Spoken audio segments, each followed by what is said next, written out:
জুলাইকে বিক্রি করে রাজনৈতিক দল তৈরি করা, জুলাইকে বিক্রি করে উপদেষ্টা হওয়া, জুলাইকে বিক্রি করে আপনি টেন্ডারবাজি, চাঁদাবাজি, নিয়োগ বাণিজ্য করা, এইটার জন্য ছাত্র জনতা রক্ত দেয় নাই। জুলাই ঘোষণাপত্র কি দিয়ে শুরু হবে?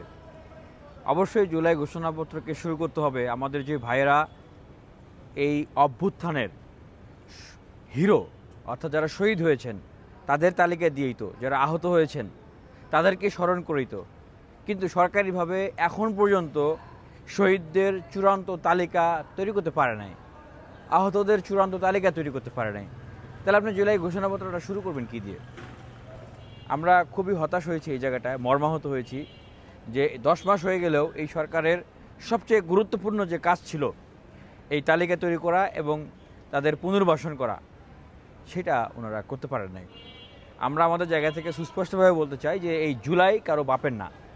জুলাইকে বিক্রি করে রাজনৈতিক দল তৈরি করা, জুলাইকে বিক্রি করে উপদেষ্টা হওয়া, জুলাইকে বিক্রি করে আপনি টেন্ডারবাজি, চাঁদাবাজি, নিয়োগ বাণিজ্য করা, এইটার জন্য ছাত্র জনতা রক্ত দেয় নাই। আমি একটা কথা বলি, দেখেন তো, যেই পরিবারের সন্তানরা শহীদ হয়েছেন, যাদের বাবা মারা শহীদ হয়েছে, তাদের কয়টা পরিবার আসলে সচ্ছলভাবে তারা দিনাতিপাত করতে পারতেছে?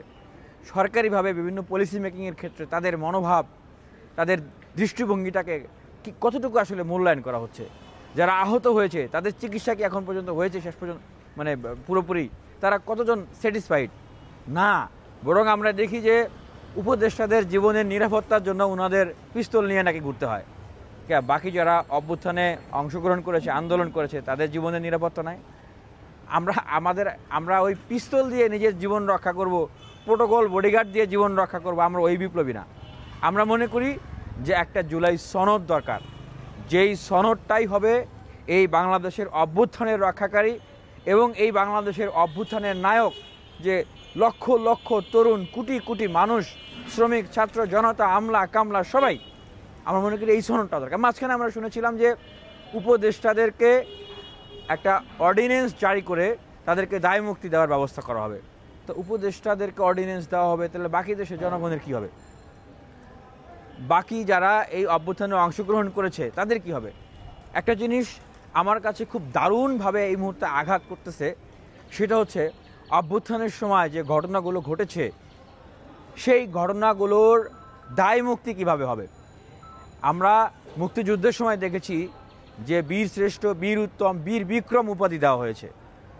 আর এই অভ্যুত্থানের পরবর্তী সময়ে যারা সাহসী ভূমিকা অবতীর্ণ হয়েছে, যারা ছাত্রলীগ, আওয়ামী লীগেরকে প্রোটেক্ট করেছে, তাদের হকিস্টিক, রামদা, চাপাতি সামনে দাঁড়িয়েছে, প্রশাসনের যে লীগ, যে শেখ হাসিনার পেটোয়া বাহিনী, তাদেরকে প্রতিরোধ করে যারা দাঁড়িয়েছে, উল্টো আমরা দেখছি যে এখন মানে তারাই এই মানে বিদ্যমান আইনি প্রক্রিয়া, বিদ্যমান সংবিধান প্রক্রিয়া, এই বিদ্যমান বিচার ব্যবস্থা প্রক্রিয়া, এই প্রক্রিয়ার ভিতর দিয়ে এখন তাদেরকে উল্টো জবাবদিহিতার জায়গায় চলে যেতে হচ্ছে।